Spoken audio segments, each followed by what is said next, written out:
ہم خبر شامل کرتے ہیں۔ پاکستان کرکٹ بورڈ کی کوششیں رنگ لے آئی ہیں۔ پاک بھارت میچ کے ریزرو ڈے کے لیے اے سی سی نے آمادگی کا اظہار کر دیا ہے۔ 10 ستمبر کو میچ مکمل نہ ہی ہوتا تو 11 ستمبر کو جاری رہے گا۔ میچ وہیں سے شروع ہوگا جہاں سے پر روکا گیا تھا۔ اسی حوالے سے بات کر لیتے ہیں، ہمارے ساتھ موجود ہیں کولمبو سے بول نیوز کے نمائندے اعجاز وسیم۔ اعجاز، کیا تفصیلات ہیں؟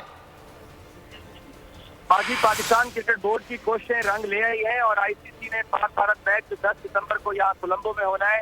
اگر میچ بارش سے متاثر ہو کے رک جاتا ہے تو یہ میچ اگلے دن 11 ستمبر کو مکمل ہوگا اور میچ جہاں پر ختم ہوگا وہیں سے شروع ہوگا۔ پاکستان کرکٹ بورڈ نے پہلے ایشین کرکٹ کونسل کو یہ درخواست کی تھی کہ اس کے لیے ایک ریزرو ڈے رکھا جائے اور ایشین کرکٹ کونسل نے یہ ریزرو ڈے مختص کیا تھا، لیکن آئی سی سی کی منظوری نہیں تھی، کیونکہ اگر 10 ستمبر کو میچ مکمل نہیں ہوتا اور 11 کو جا کر پاکستان انڈیا دوبارہ کھیلتے ہیں تو اس کے بعد پھر پاکستان جو ہے وہ میچ کھیلنے کے بعد ایک دن ریسٹ کرے گا، جبکہ انڈیا کو پھر لگاتار 2 دن میچ کھیلنا پڑ جائے گا۔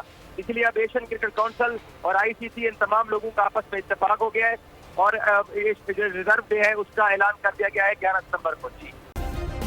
سبسکرائب کریں اور بیل دبائیں تاکہ کوئی خبر رہ نہ جائے۔